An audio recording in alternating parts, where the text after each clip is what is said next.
This is the Check It Out podcast from the Moraine Valley Library. I'm Troy. I'm Tish. And we have two special guests who I'll let introduce themselves and talk about where they are on campus.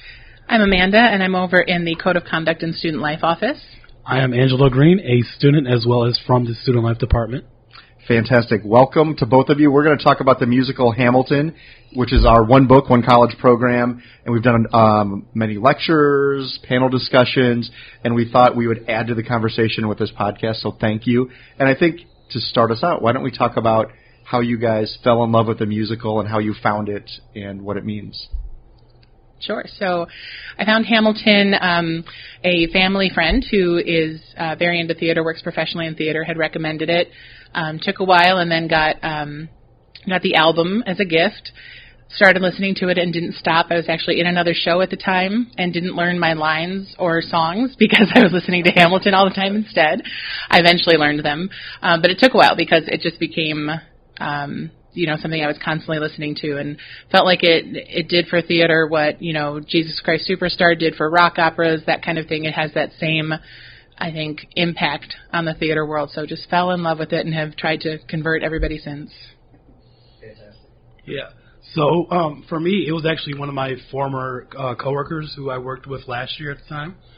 His name is Will, and so he knew that I was into musical theater, and so he was telling me about how historically accurate this is because he's very into history and different things like that. So he showed me a couple things. He played the album. I didn't even have the album at all this time last year. I really wasn't into really learning that much at the moment, and so he played it for me in the car, and he was like, "Oh yeah, it's by this great guy named Lin-Manuel Miranda."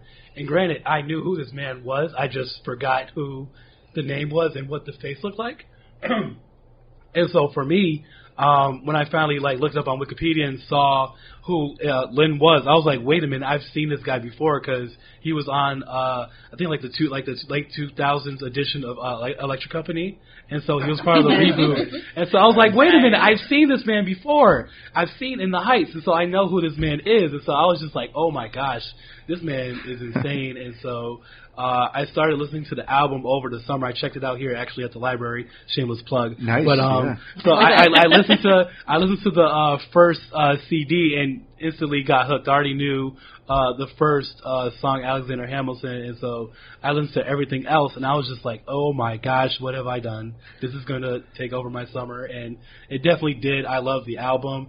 Everyone I talk to about it loves it, and so again, for me, that was my kickoff to Hamilton. So thank you, Will, if you're listening. Maybe we can talk a little bit about what makes it so popular, or even personally how you see yourself connecting to it, and that maybe what others see in it. Yeah. I know for me, I do like the diversity of the cast. I know we talked about that a little bit before. And so again, for the cast to be so diverse and play, having African Americans play white men who were, pretty much the founders of America, it was kind of really cool to see that because, again, what Lin pretty much said was that how America doesn't look like that anymore, and so we need to include all different types of people who are women, biracial, different types of ethnicities and creeds and different things like that. And so by doing that, it kind of sort of breaks down the whole typecasting barrier, because I know for me, and someone who's into musical theater and wants to get roles but knows that he's not going to be able to be Tony in West Side Story because of it. And so, it's just these things that I really want, and just seeing that, it kind of sort of changed up the game, and so that hopefully maybe, God forbid, 50 years from now, but again, I want to see kids having those roles that they want without having to be like, oh, I'm a woman, or I'm African American, or some type of, something that's different that you don't really get to see those characters with, that even though that sometimes it is necessary for that character to be, sometimes that's not what's really should be called for. We should try to break, the stereotype, the typecasting. And so again, that's one of the things for me that I liked about it. That was the number one thing. Yeah. Yeah, I think I remember an interview with Lin-Manuel where he talked about how if you were in theater and you were Puerto Rican, you could play Bernardo in West Side Story, yeah. Or you could play, I think there was Benny in the Heights, which he wrote. Yeah. So there's a lot out there about, Lin-Manuel is like, okay, there's not roles for me, I'll just I'll just write them. I'll write my way in, to paraphrase his song. So it's been really good to see that. And I think there's always been a lot of talk, especially recently, about colorblind casting on Broadway. And, there's different schools of thought on it. We've seen it done with Audra McDonald in 110 in the Shade on Broadway, the revival of that. And then I don't love to reference it when referencing Broadway, but NBC Live's Sound of Music. Not something I would usually mention in the same connection with Lin-Manuel, but she played the Mother Abbess in that, and so it can be done really well. But like Angela was saying, there's times where if you're an actor of color that you're looking for roles, and it's always, oh yeah, you could get this role, even though you can have this role, and this part of you is going to add to that. And I think that's what's part of the popularity of this, is that everyone can connect to something in it. So there's really strong women in the show. There's a lot of themes about family and redemption and forgiveness, and the theme of an immigrant rising up and being strong and overcoming personal trouble. So it's interesting because even in my just my circle of friends, who all have very different lives and experiences and different levels of interest in theater, everyone has found something that they can connect to in Hamilton. And I think that's what sets it apart from other Broadway shows, where it's sort of like, 42nd Street. It's a great show, but you kind of have to really love tap dancing to get into it, and that's about all they got for you. With Hamilton, there's sort of something for everyone. So I think that's why it has become so popular, because everyone can connect to something in it. Lin-Manuel talks a lot about his connection to hip hop, and that's obviously a huge part of the show. Is that something that you think makes it popular? Is that a piece of it that for you is really important? Yeah, definitely for me.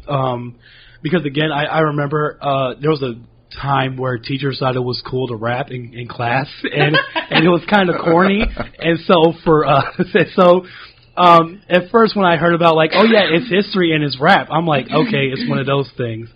But it's kind of like what was that old school TV show on ABC?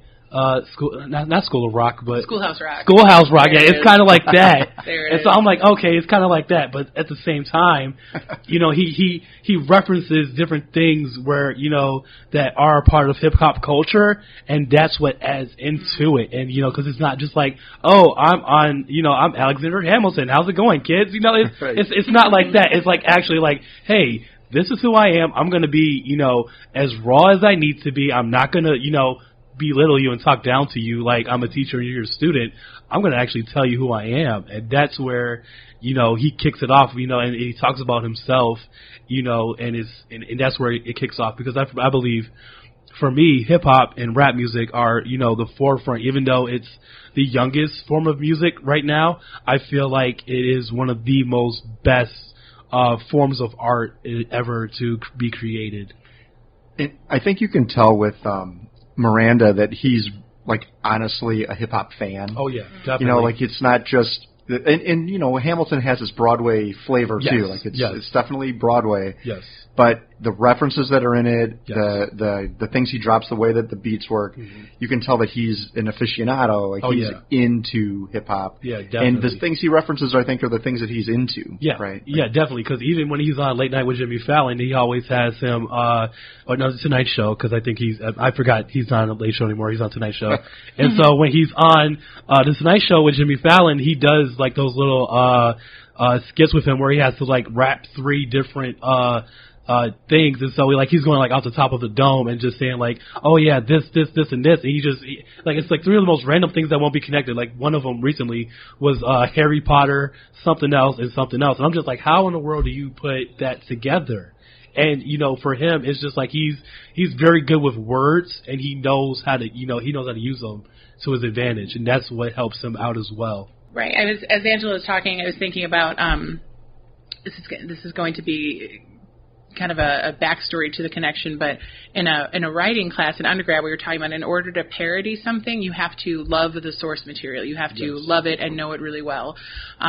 Or even if you don't love it, you have to respect it. And I think with Lin-Manuel, not that Hamilton is a parody, but what Angelo was speaking to about it doesn't come off as, this is a rap and it's going to be fun. It's actual, it's definitely the actual art form, right? Yeah. And again, similar to reference again, rock operas like Jesus Christ Superstar, where it wasn't just, we're going to make a musical and we're going to put some rock elements into it. It's, no, we're starting with this art form and making a musical theater piece out of it, which again is why I think people are so drawn to it, because it's not really a genre that's been explored before in that, in Broadway. And then on the other side of things too, what he's doing with it is, the man's a genius. The man's a genius. And one of the things I liked reading was that the fastest song ever written for Broadway before Lin-Manuel came along was written by Stephen Sondheim for the musical Company, and that was in the 70s. Yeah. So for decades, right, it was this one song written by someone who's totally different than Lin-Manuel, right? And so people who know what they're doing, not just in rap and hip-hop, but in musical theater as well, see that connection, that Lin-Manuel also knows what he's doing. Definitely. Earlier this summer, Tish and I did a quick interview with two of our theater guys on campus, Tommy Hensel, who directs the Fine Art Performing Arts Center, and Craig Rosen, who is in charge of academic theater, both of whom, by the way, who are speaking in the library about Broadway, connecting it to Hamilton. If you're listening to this on YouTube or in iTunes, look for that. It'll be there. But one thing that they really also, the same way that you're talking about his respect for hip-hop and rap, they also could see and acknowledge his respect for Broadway itself. So there's so many references to all different parts of Broadway, and I feel like they really saw that like shone through to them in the same way some of the hip-hop references come through to the hip-hop fans, which, like you said, that's his genius. Like, it works. It works where my mother-in-law, who's in her 60s, and me, who's in my 40s, and my daughter, who's 9 years old, all love this musical, right? And that's kind of a magical thing to do. Yeah, definitely. So we've been talking a little bit about the technical aspects of why this show is so amazing, the music and the lyrics, but the content, the actual themes of the show, although it's historical and set in a very particular historical setting, Lin-Manuel Miranda clearly has bigger themes that he wants to explore, bigger political issues that he wants to touch on. Amanda, will you talk a little bit about that? Sure, yeah. I think, from just my personal perspective, I like the shows that touch on more than just, the kind of song and dance, Moon, June kind of, those are fun. But I enjoy shows, Ragtime, Fiddler on the Roof, Next to Normal, shows that have a lot of, deeper messages in them. And that's what Lin-Manuel, I think, has done with Hamilton. Kind of, we were talking about earlier about how so many different people can connect because of their stories. So I think with what's going on in the culture right now, and Lin-Manuel, I think, is very aware of it, both because of his background and just if you follow him on Twitter and Facebook and that kind of thing, you get a real sense of what he knows, about our socio-political stance right now. And so, talking about the importance of immigrants, the line, immigrants, we get the job done. And I read somewhere that every time that line comes on, that there are people who cheer, because, for a while now, we've been hearing a lot about immigrants and whether or not they are adding to the country, right? And so here's this incredibly popular musical where they reference multiple times how Hamilton's immigrant status actually, makes him someone who was extremely important to founding America. It wasn't somebody who was, born here in America. So I think that's one of the important social justice themes. The include women in the sequel, right, with the Schuyler sisters, and that became a Hillary Clinton meme. And I'm not going for one political stance or the other here. Just kind of pulling out what has been used by our culture, in response to Lin-Manuel's messages. So, there's been that. And then again, like we referenced, choosing to use actors of color for roles where, obviously historically they would not have been people of color. I think that sends a huge message about not just their involvement in the theater world, but also I think Angelo references like the changing makeup of our society, but respecting the contributions of everybody.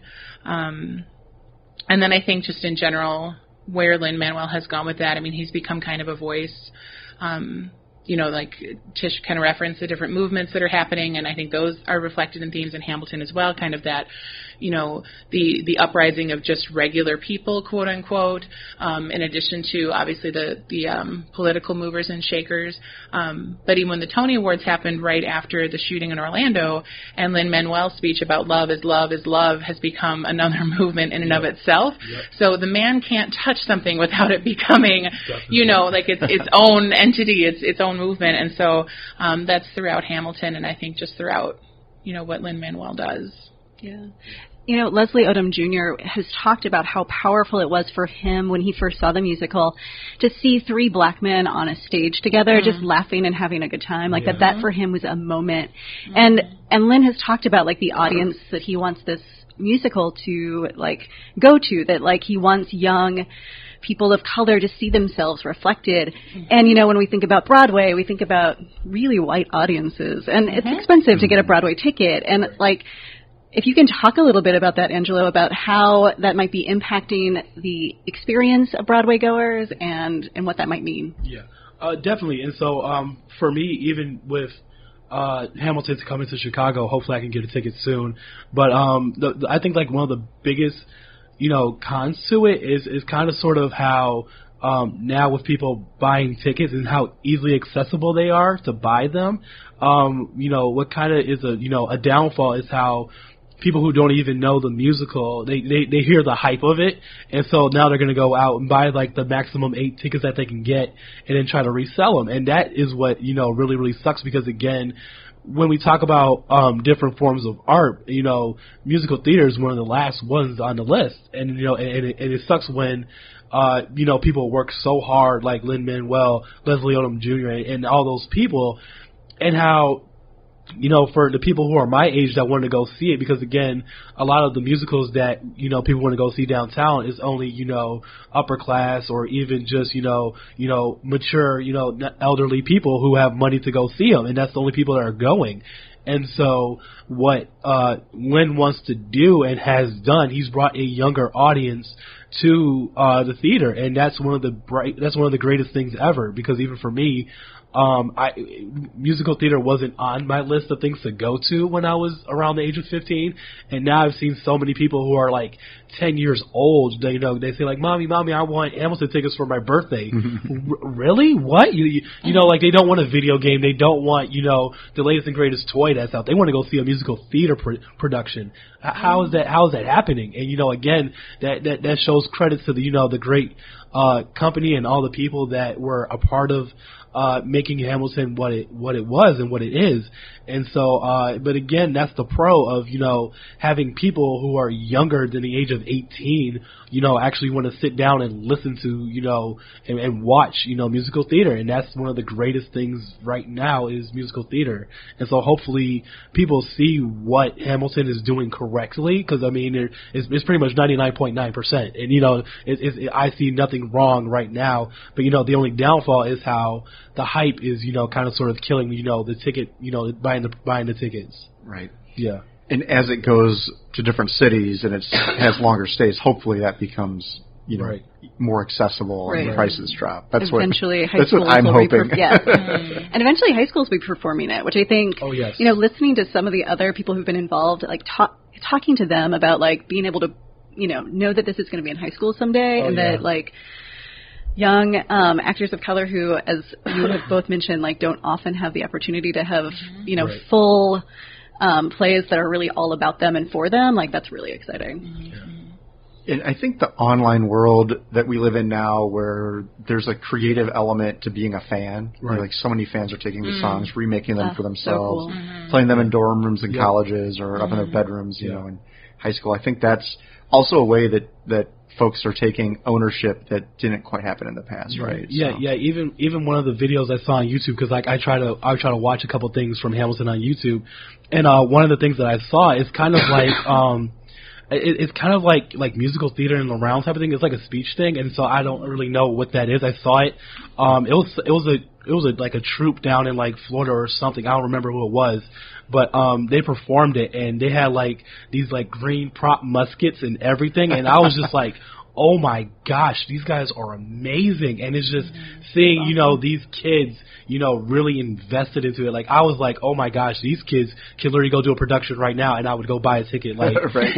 whatever cost it was. Like, because again, for them, you know, you can see their passion. You can see that they were invested into it because someone decided to invest their time, and even while they're in another musical at the time, to make another musical that was going to be great and to, you know, pretty much help solidify and make roles for people that are of color or even minorities and different, you know, genders and things like that. Yeah, fantastic. Well, thank you both for coming in. Are there any closing thoughts that you have? I don't know how to summarize.